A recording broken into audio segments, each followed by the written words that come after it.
Hi everyone, this is NZ Tech Freak here for Android NZ, of course, and hopefully the new year finds you all well rested and recuperating from the silly season. We've had a bit of a break at the blog over Christmas and New Year's, as you will no doubt have seen, but we're swinging back into gear now and want to kick the new year off with an unboxing. And so of course what you can see in front of you is an ASUS Transformer Prime, and we're just going to unbox that, take a very quick look at what's inside the box, quick hardware tour, and then get on with just a sort of brief user interface demo just to see just how Honeycomb's performing on the new Tegra 3 quad-core system on a chip that of course the Transformer Prime runs with. So without further ado, let's get into the box. Take the lid off, to the side, and we're greeted with a big slab, of course. So that's Prime there. Let's flip it out of the case.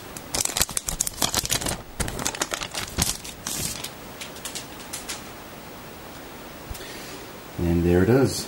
And you may not be able to see on there, but it's already attracted a few fingerprints from that. I'm just going to power that one up, we hope. Unless it's dead on arrival from eBay. No, we have power. And you probably can't see on eBay, but there is the barest trace of light bleed around the edges of the LED there that I can see. So let's put that to the side for a moment and get into what else is in the box. So I've got a little leaflet here, probably an instruction manual and other things that I never read. Don't know about you guys. Let's not labour that. Boring. Looks like a sort of fine mesh cloth for wiping the finger magnet screen. So that's a nice touch from ASUS to include one of those. I'm sure that's going to see a lot of use. And bottom compartment, we have yet again a silly proprietary cable from ASUS. And I can sort of understand the design imperative for this in terms of miniaturising everything and being able to sort of have this one port serve several duties in the same way that it does for Samsung, but it is nevertheless quite annoying, and hopefully something we'll see less and less of this year from other tablet makers. But be that as it may, that's our charging cable and USB connection, and the charger itself. And that's it for the contents of the box, and looks like the Prime has nearly loaded. I'm just going to take things off camera for a moment now and quickly set my Google account up on that so we can have a quick look. So we're just going to pause for a moment, and by the magic of YouTube you'll see me back in a few seconds with a fully loaded Prime and a few things to show you. Okay, unboxed it now and set it up a little bit, so let's have a look. Of course the front is dominated by a large slab screen, and can confirm when the screen isn't completely black, the light bleed isn't an issue. It's actually very minor compared to what the original Transformer had, and in my day-to-day I didn't find that too much of a bother there either. Without a doubt I can say this is the best tablet screen that I've had the pleasure of using. The brightness, the viewing angles, the contrast, all really excellent, and the Super IPS mode, which you will have seen mentioned, is actually quite useful in direct sunlight, and we've got a little bit of sunlight out there today, so hopefully can go outside and take some video and sort of showcase that for you. But just wanted to quickly really have a look at the hardware here, hardware tour. So there's the back. Of course it's got this really attractive brushed kind of aluminium look metal on the back, and it's actually looking quite champagne coloured in the video here, I noticed, but in person it's much more silver than the sort of really accentuated champagne colours you will have seen in the sort of press material online for this. And for me that was a relief. I don't know about you guys, but champagne isn't quite the colour I want my tablet in, and I do later in the month have one of the amethyst grey ones coming, so it'll be interesting to see how they look in real life as well. But a number of users have told me in various places that it looks more gunmetal, so again it's probably an improvement over the quite emasculating amethyst purple as you've seen in the press material. So looking at it, apart from the really attractive back, and it's got quite a nice sort of soft touch feel to it, Doesn't feel like it'll be too slippery though. It's brand new out of the box, so who knows whether that will kind of wear in a little bit. I could see this becoming a little bit slippery. We've got, of course, the camera on the back there, the mono speaker grill on this side, and you will have seen in other reviews they've mentioned this is kind of an issue because that's where your hand naturally sits when you're holding the tablets, and I guess I need to use it a bit more to see how much of an issue that really is in actual use. 3.5mm headset jack here. On the top of the display, nothing except probably a microphone hole here and the power button, and I can already say the power button is not quite ideal. It's actually quite small, and because of the beveled edge of the screen here, a little bit difficult to find, but maybe that's just a learning curve thing and I'll get accustomed to that. Then finally on this edge of the device we have at an angle you can see it, of course the volume rocker, well placed in terms of where your hand naturally sits holding the tablet in landscape, as you're most often going to do. We have a micro HDMI port, a mini HDMI port in the original Transformer. They've now gone even smaller for a micro, and I've already had a little go with that and confirm it's working fine. And then we've got, of course, the micro SD slot, and in a few minutes we'll pop my 64 gig micro SD XC card in there and see whether the Prime is able to work with that. And another microphone hole on the side, and then of course on the bottom we have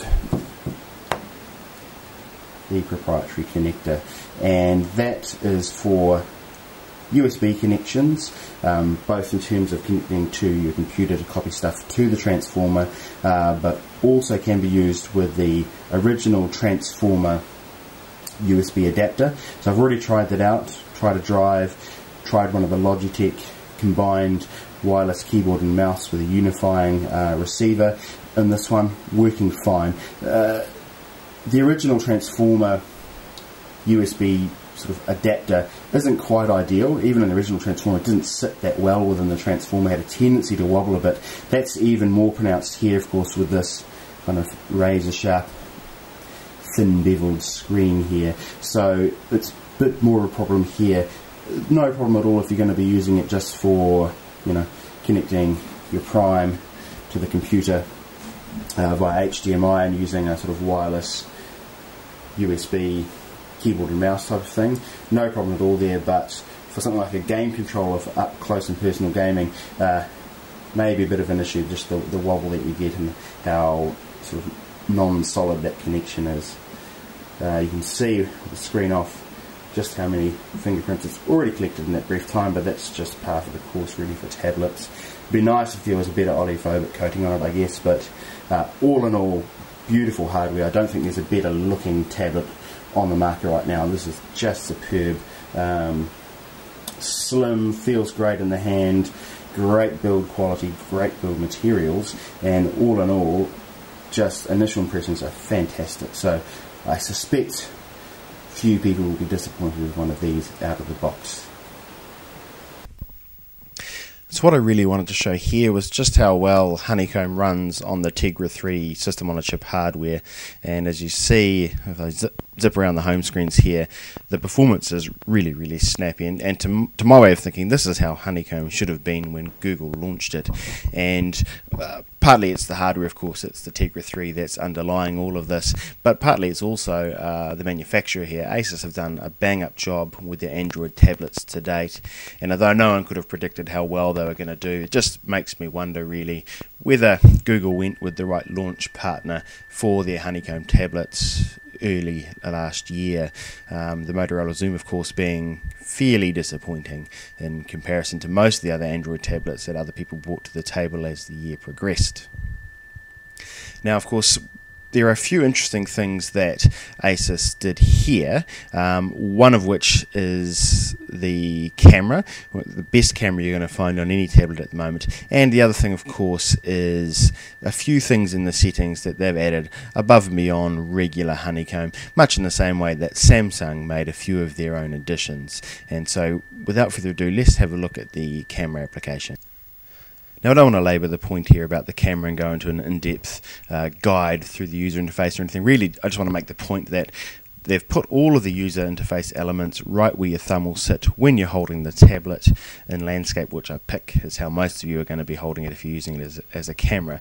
And look, while tablet photography isn't something that I suggest people be doing a lot of, there may be the occasional time when you've got your tablet in your hand and something you want to take a shot of pops up, and why not have a decent camera at your disposal when that's the case. And they've really done a good job, apart from the fact that the user interface is really bang up from ASUS here. The actual camera itself is really quite respectable as well. I was quite surprised by some of the test shots that I've already taken, and if you look at other reviews around the net, you'll also see that other reviewers have found, for what it's worth on a tablet, that the camera experience is pleasantly surprising from ASUS here in the Transformer Prime. Now, ASUS have done a number of things within the settings here.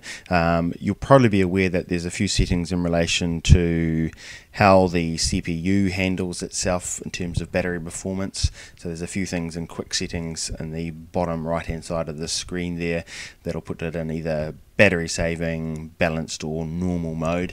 There's also a setting to put it into super IPS mode, which will chew battery like no tomorrow, but really pump up the screen brightness for challenging conditions outdoors if you find yourself in those using your tablet in those conditions. There's also some other things that ASUS have changed in the settings that I haven't seen mentioned in a lot of the other reviews, so I just thought I would touch briefly on those here. So if we jump right into settings here, what you're going to see in the bottom left corner, there's some ASUS customized settings. And if we jump in there, you can see a few useful things, one of which of course is the ability now to take a screenshot. So I've enabled screenshot mode here, and a few other settings including things like changing the touchpad pointer style, and that will also apply to Bluetooth mice and things like that. So if we jump back out to the home screen, taking a screenshot is as simple as long pressing the recent apps button. So I'll do that here, and we'll get a dialog saying it's taking a screenshot and asking me if I want to stay in screenshot mode. Can't see any reason why you wouldn't want to, so we'll say yes. Now, basically, very, very marginal things that ASUS have done to change stock honeycomb, and I really like that actually. They've added some value, but they've drawn a line at really bloating it up or even replacing the launcher with one of their own, and that sort of only stands users in good stead because ASUS should be able to bring future Android OS updates to the Transformer Prime very quickly. As they did with the original Transformer, I would say that they were the leading manufacturer of all Android tablet manufacturers when it came to updating their tablet to the latest version of the OS version. So they did a bang-up job with the original Transformer, and I have no doubt they'll do that again here with the Prime. And that being the case, we should see Ice Cream Sandwich very soon for the Transformer Prime, and obviously once that happens we can do another video and show you just how well that runs on this Tegra 3 system on a chip hardware, and I expect that it's going to run just superbly. It's running awesomely on Honeycomb as it is, and we're basically going to be adding even more hardware acceleration to the mix, so it should be something else. So that's basically all I wanted to show you guys for today. Quick unboxing, hardware tour, and then a very quick look at some of the small changes ASUS has made to stock Honeycomb here, and a look at how well Honeycomb's actually performing here with the Tegra 3 system on a chip. We'll have more videos for you shortly. We're going to do a massive connectivity demonstration as we did for the Galaxy Note. If you haven't checked that one out already, you could do that. You'll get an idea of the sorts of things I'm going to be trialing out with the ASUS Transformer Prime, and of course we're also going to subject it to the usual Android NZ video playback shootout. So we're just going to see whether this Tegra 3 system on a chip can address the video playback deficiencies that we saw in all of the Tegra 2 devices, be they phones or tablets. So that's coming up in the next few days, so keep an eye peeled to the YouTube channel here, Android NZ, and also to the blog androidnz.net. So that's NZ Tech Freak signing out for today. Catch you shortly.